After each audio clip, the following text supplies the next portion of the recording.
ইতিহাসের দিকে তাকালে আমরা দেখি অনেক মহান মানুষকে প্রথমে নির্বোধ বা পাগল বলা হয়েছিল, কিন্তু সময় প্রমাণ করেছে তারা সবার চেয়ে বেশি দূরদর্শী ছিল।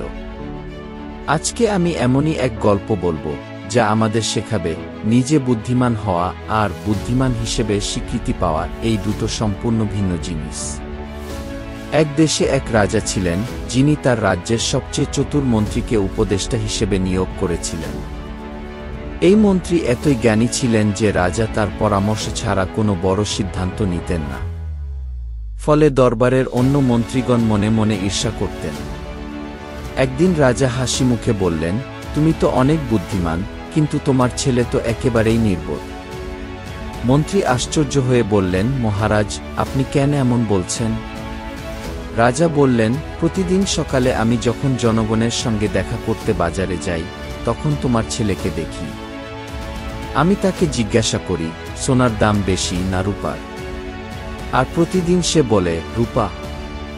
এই কথা শুনে সবাই হেসে উঠে আর মন্ত্রীর মন খারাপ হয়ে যায়।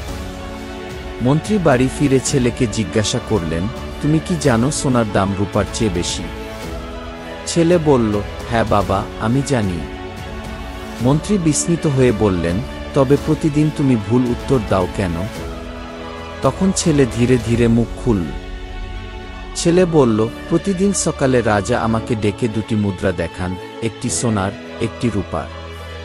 তারপর বলেন, যেটার দাম বেশি তা নিয়ে নাও। আমি রূপার মুদ্রাটি নিই। আর রাজা হেসে চলে যান। মন্ত্রী বললেন, তুমি রূপার মুদ্রা নিও কেন? ছেলে বাবাকে নিজের ঘরে নিয়ে গেল এবং একটি বাক্স খুল ভর্তি রূপার মুদ্রা। বল, এইসবই রাজা আমাকে দিয়েছেন।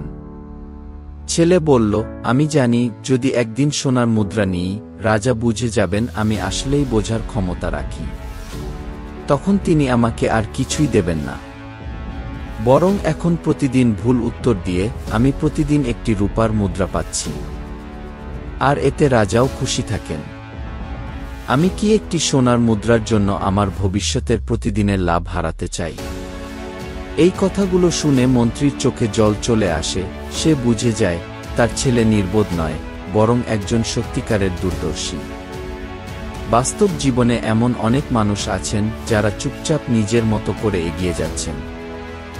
অন্যরা হয়তো হাসছে, সমালোচনা করছে, কিন্তু তারা জানে তারা কি করছে, কেন করছে। কিছু মানুষ অল্প কাজ করেই প্রচার করে, আর কিছু মানুষ বিশাল কাজ করেও প্রচার না করে এগিয়ে যায়।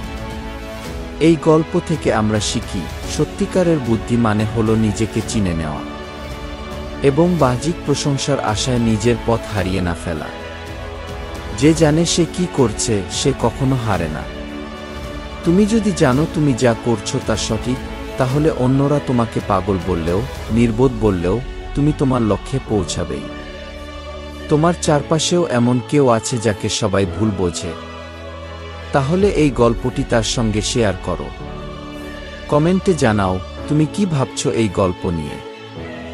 লাইক দিতে ভুলো না, আর সাবস্ক্রাইব করে পাশে থাকো এমন আরও গল্প পেতে। মনে রেখো, তোমার যাত্রা ততটাই মূল্যবান যতটা তুমি বিশ্বাস করো নিজেকে।